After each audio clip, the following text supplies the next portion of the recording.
हमारे साथ हज़रत मौलाना काब रशीदी साहब हैं। उनसे बात करते हैं कि प्रधानमंत्री नरेंद्र मोदी ने जो कहा है कि मुसलमान मजबूरी में उन्हें पसंद ना करें बल्कि मन से पसंद करें। तो मौलाना साहब आप बताइए, क्या मानते हैं आप प्रधानमंत्री के इस बयान को, किस तरह से देख रहे हैं?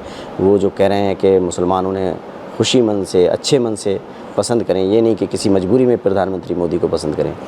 देखिए, प्रधानमंत्री अगर अपना राज धर्म निभाएंगे तो देश की हर कम्युनिटी और कास्ट का आदमी उनको मन से ही पसंद करेगा। लेकिन जिनसे वो ये अपेक्षा कर रहे हैं कि वो मन से पसंद करें, उनको ही वो घुसपैठिया भी बोलते हैं, ज़्यादा बच्चे पैदा करने वाले भी बोलते हैं। उन्हीं को वो, हालांकि वो कम्युनिटी धर्म के आधार पर आरक्षण नहीं मांग रही है, फिर भी आप उनके गले में आरक्षण की माला डाल देते हैं। आपके मुख्यमंत्री कहते हैं कि वो अजानों की आवाज़ को भूल जाएंगे। आप कहते हैं कि उनको भारत छोड़ कर के दूसरी जगह चले जाना चाहिए, आपके मंत्री कहते हैं। तो वो मन से आपको कहाँ से चाहेंगे? मेरा प्रधानमंत्री से, ये मुसलमानों का प्रधानमंत्री से कोई व्यक्तिगत मतभेद नहीं है। मुझे तो प्रधानमंत्री बनना नहीं है। आप संविधान की शपथ लेकर के आते हो, आप उस शपथ को पूरा कर दो। आपको ये कहने की भी आवश्यकता नहीं है कि आप मुझे दिल से चाहो, पूरा देश आपके पीछे चला जाएगा। तो आप क्या मानते हैं कि देश के जो मुसलमान प्रधानमंत्री को पसंद करते हैं वो किसी मजबूरी में करते हैं?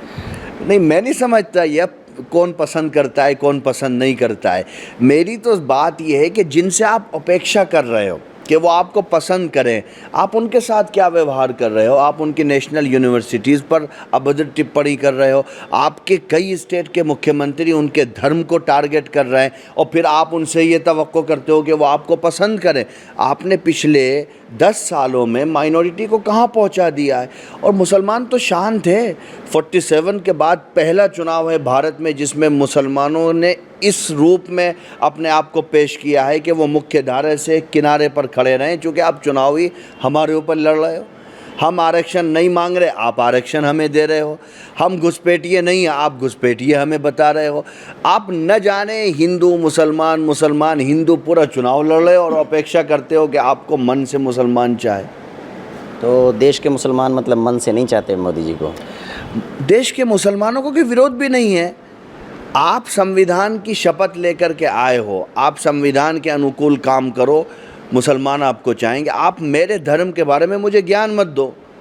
मेरी प्रतिबद्धता मेरे धर्म के साथ है। अगर कोई कहता है कि अजान बंद कर देगा तो मैं कहता हूँ, साहब जब तक मैं जीवित रहूँगा अजान के साथ रहूँगा। मेरी प्रतिबद्धता, आप मेरे धर्म के बारे में मुझे ज्ञान दोगे कि साहब 4 शादियाँ होनी चाहिए, नहीं होनी चाहिए, ये मेरा अपना व्यक्तिगत इशू है। मैं इसके बारे में जानकारी रखता हूँ। आपको कहीं डिबेट करनी है मेरे धर्म के बारे में, अगर कोई भी एक नुक्ता आप कहते हो फंडामेंटल राइट्स के ख़िलाफ़ है, आप आओ खुले मंच पर, मैं डिबेट कर लूँगा। आप मेरे धर्म का ज्ञान मुझे मत दो।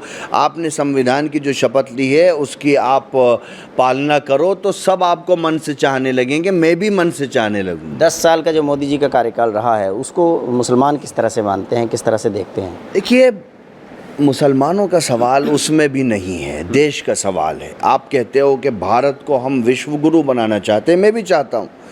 आप समझो कि हर तीसरा आदमी मुसलमान है। आप मुसलमानों को बाईपास करके विश्व गुरु कैसे बना सकते हो? IIT किसने दी भारत को? मौलाना अबुल कलाम आज़ाद ने दी। राइट टू एजुकेशन का प्रपोज़ल किसने रखा? अबुल कलाम आज़ाद ने रखा। आप एजुकेशन का पूरा सिस्टम देखो, सब आज़ाद का बनाया हुआ है। आप उसी IIT में आपके बच्चे पढ़ करके देश को चलाते हैं। उस IIT का बानी कौन है? अबुल कलाम आज़ाद है।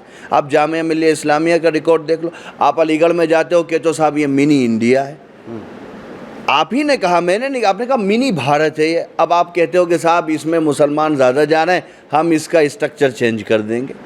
तो ये तो हंसियास। आप कहते हो कि मेरे घर में ईद के दिन जो है वो खाना नहीं बनता था, पड़ोसियों के यहाँ से खाना आता था, मैं ताज़ियत को प्रणाम करके सर झुका करके जाता था। दूसरी तरफ आपके जो स्टेट मुख्यमंत्री हैं वो उसी धर्म के मानने वालों को रिलीजियसली टॉर्चर कर रहे हैं अपनी पब्लिक रैलीज़ में।